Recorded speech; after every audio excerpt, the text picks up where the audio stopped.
เอาสบายดีตอนเช้าเด้อพี่น้องมื้อนี้เป็นมื้อที่2เด้อครับมื้อนี้เราจะไปเฝ้ากรมไห้น้อยเอาไปเบิ่งนำกันว่ามันนกสิเข้าบ่มาให้กับพันสุกเนาะกำลังเฮิมเนี่ยอยู่ลุ่มพุ่นแหละ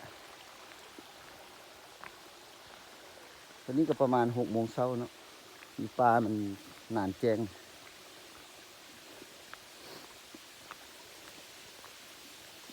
จะลอดลงไปอันนี้จะเป็นผาลงไปจะเลาะลงไปลุ่มพุ่นพี่น้องนี่จะเป็นผาเนาะผาที่เราลงมาหางย่างรอดมาเป็นน้ำตกยามฝนยามเลยน้ำแห้งขนาดอะไรแค่นี้มันเป็นน้ำตก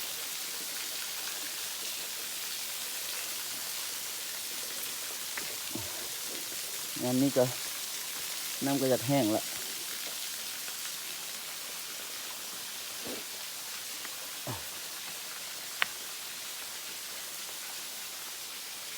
นั่งไปมันนี้แล้ว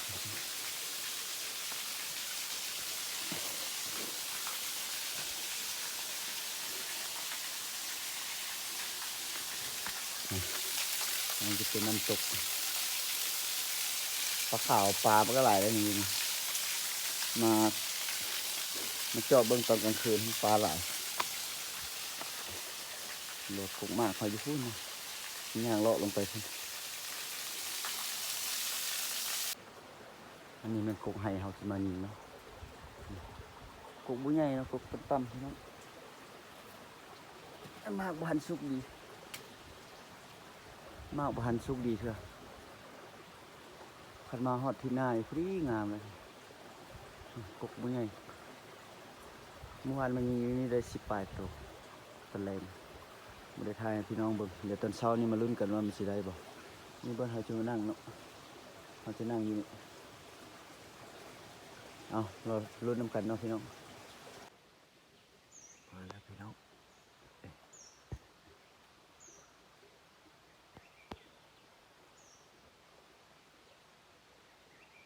นกนี่มันเข้าลายอยู่พี่น้องบริทายให้เบิ่งเลยเพราะว่ามันเข้าไวออกไวเดี๋ยวขอยิงก่อนเด้อพี่น้องเด้อจะได้มันจะไปก่อนเข้าอีกแล้วพี่น้องเข้าอีกแล้วนกหอนเนี่ยกำลังเข้ามาเนี่ยมาทันนี้สิกำลังเข้ามาทิศๆพี่น้อง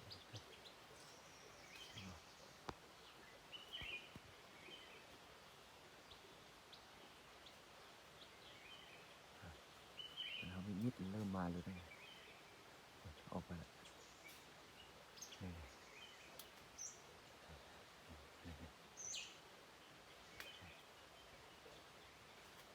เข้าหลายอยู่เดี๋ยวขอยิงก่อนด้วยพี่น้องด้วย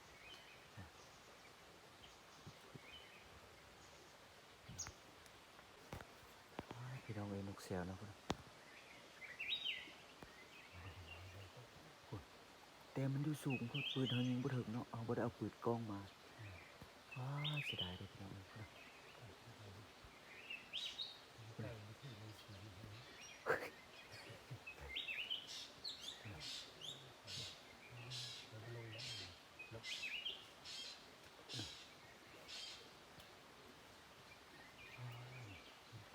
นกก็เข้ากรมไฮเขาแต่ว่ามันสิลงมาเพราะว่ากรมไฮเขากำลังเข้ามาสิลองท่าบางก็เนาะบางเทื่อมันลงมาปุ๊บทุบอยู่ตุบไงพี่น้องสุกจำเลยคล้องกันเลย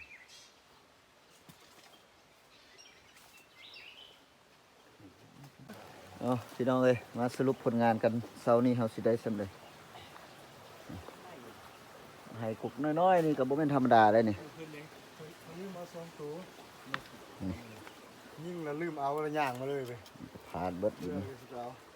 ยิ่งพันตะกูครับว่านี่หาจะเก็บออกทงกับลัน6 หลังแต่ว่า หนูบ่อยู่เว้ย ผลงานเฮามื้อเช้านี่ โอ้ จักหนูจักนกก็ได้กินอยู่พี่น้องเอ้ย ยิงเป็นซาวมีซ้ำนี่บ่พลาดแล้วปืนเพิ่นเปิดตู้ต่อดูสิยิงให้เบิ่งเป็นลำปืน นี่นกแซวดง นี่ยังไกลขัวอยู่เด้ไกลขัวนกซุกอยู่เด้ ยังไปขัวอีกว่าซั่นเด้นี่มีใส่กับ อันนี้ถึกปืนนี่พอยิงนกตกก็เพิ่นสิมาลอยกินนั่น โอ้มันลอยกินนกมัน เอ เด้ อบายเพิ่นก่อนซะ เออ มันได้กินซ้ำ เอ้าหมานอยู่เช้านี้พี่น้องเอ้ย นี่ โอ้เสียดายนกเสียพวกเจ้าบ่โตเลยข่อยยิงบ่ทันคันแม่น2คนได้เป็น10บักหนึงยักษ์บักหนึงยิงบักหนึงยักษ์บักหนึงยิ จะ ง มาตำหนึ่งบนลงที่ ต่อบ่ต่อตึ๊บๆเอาอันมันแปลนบ่เขา นกแซวแซวดง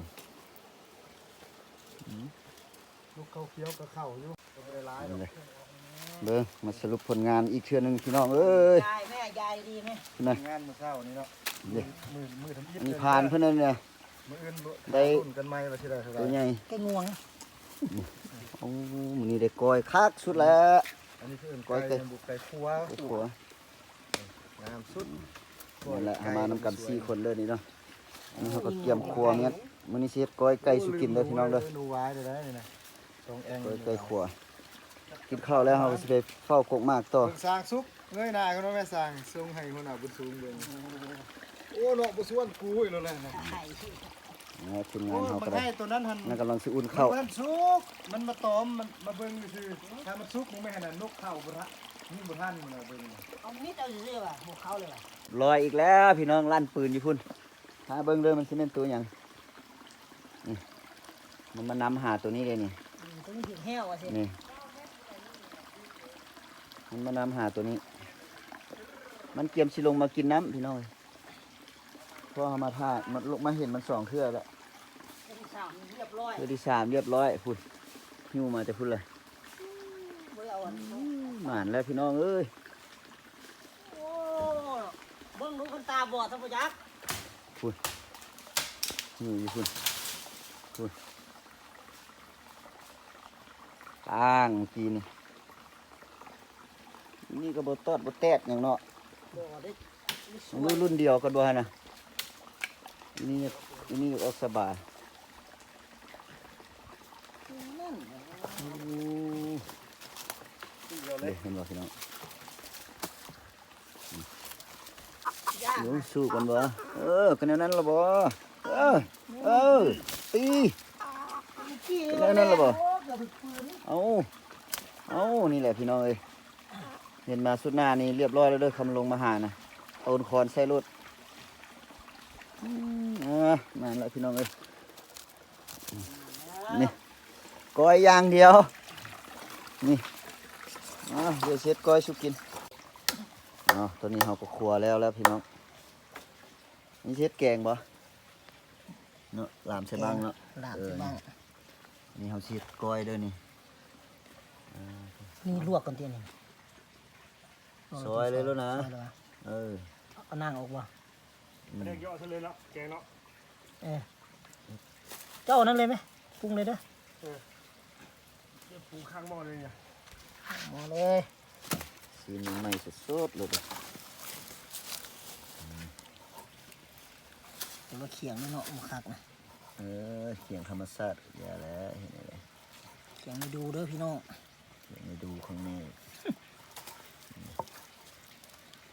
มีดมันหมานแล้วมีดมัน ผักสุด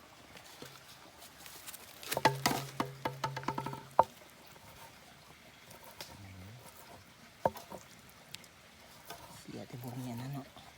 พวกเมียนสิคนใช่นี้ คั้นนะนะ อืม คั้นเท่าน้อยครับ เต็มถ้วยวะ คั้นเท่าน้อยแล้วก็เจียวแซมใบตองใส่ใบตองนี่ก้อยเขาบ่มีบางนาวเขาก็รุ่นนี้รถพี่น้องเลยเห็นบ่อ่านอ้นเพิ่นเห็นเยียดสิก้อย โอ้สมซีดแล้วบัดนี้ ครับบัดนี้นะ ต้องหั่งแล้วพุ่นก้อยไก่ปลา จะมาส้มเหรอ ใส่ผสมก้อยดิบเลย นี่แหละมาปลานี่มากับพดมานปุ่นปิ้งเครื่องในไก่ โอ้บ่มีไฟนะหมดส่งแล้ว นี่เคยเห็นหางอัน มี นี้ ไฟเด้ ก็หลายปลา มันหั่งใหม่คือ โอ้ขัดสุด คั่นให้มันเข้า คุณได้คนงานเฮาก็ได้เสานี่นี่ย่างไว้แล้ว บ่คั่นบ่แซ่บเด้ รู้มึงตัดเอาไหนนี่ แนวนี้เราได้บัดนี้นะ มันเอามาใส่นี่ตั้งหรอวะ ย่าง คั แล้ ด ว วะ ล้างเลยนะใส่นะขัดกับน้ำห้วยอะไร ล่างมาแต่เฮือนนี้แล้วป่ะ เอ้ย ใส่แบบ มันจะปลาอยู่ดงกินสะอาดหลาย เท่ มันบ่แซ่บ บ่แซ่บมันกินสะอาดใช่ไหมยังนี่ร้อยแนวนี้ได้พี่น้องเอ้ยจะกินแซ่บนะมีหัวกระเทียมอยู่นี้ใส่ ก็กินข้าวกินน้ำกันแล้วมีพามึงติด เด็ดใส่กัน ดูก็กินแต่มื้อแรงเอากันแล้วสิว่ากินอย่างตอนนี้ก็คือมื้อแรงก็จะกินตัวใส่เกลือหน่อยนึงเดี๋ยวจัด เริ่มแล้วได้พี่น้องเอ้ยมาเด้อแต่แกงเฮาสุกแล้วกันเรียบร้อยแล้วนี่นี่จำข้าวจำนำนี่เด้อผ่านเลยเอาพ่อมึงดูก้อยเฮานี่เป็นอะไร ถ้าแกงก็จะจำบัดเดียว เอ้ย จักแกงจัก แนว ปี นี้เลยเป็นคักนะ โอ้หวานเจี๊ยบ กล้วยปลา ก้อย มีไก่ปลา มีไก่ขัวมีปิ้ง ปีกมันอีกบาท ตัดเขา ตับ แม่กับย่ามันหรอก ตับ นะเขามาแกงมาแบบนี้นะ คัก ดูชีวะมะ นี่โรยที่คุณ โล คน จับโลก่อนคนหนึงเยี่ยงขึ้นคนหนึงยกขึ้นนะจังได้คนหนึงจับคนหนึงยกก้นพร้อม ยกกล มัน นั่น โลใส่กล่องพี่แม่ปินหน้ามาหากล่องนี่แม่โลก็ได้ โอ้นี่อยู่ ไม่ต้องสูง เอา ตอนกินน้ำลังเด้อ ตอนนี้ใช่นี่ตอนน่ะเล็ดแนวเก่าหั่นแหละเอาเทลงนี่ตอนเอาน้ำมาลง เออ โอ้ สันเล ได้ ย กินหัว สันเลย เดี๋ยวกินหัววะ ตาเลยนี่แกง นี่หัวไก่นี่ ใส่ ใส่บ่วงนะมาแล้ววะ มา อุ้ย จู้เชียวนะมึงเด้ เจียวมาไหม เจียวครับ ต้องลองอยู่ใส่ เจียวนะ มาจ ปล่อย ำ เล พร้อม ย ตัวกินเจียว ตัดมันได้ไหมโอ๊ยตัดมันได้ไหมเสียวเลย อ้าวจำพันดูผ่านเลย กินทานเลย Ừ. กินน้ำเด้อจะพูดจะพาจะปลา สุกให้มันเด้อยังสิอยู่อีกคืนหนึง มาแน่ทีน่ะ เจียว ในแสดงเก่าเด้ได้หลายจากเก่า นี่แหละทีมงานเรา4 คนมานำกันก็ถือว่าหมานแล้ว ปักบางแง่ง อ้าวคลิปนี้เอาสำนี้เด้อพี่น้องเด้อขอกินข้าวซะก่อนฝุ่นก้อยนะ แห้งละ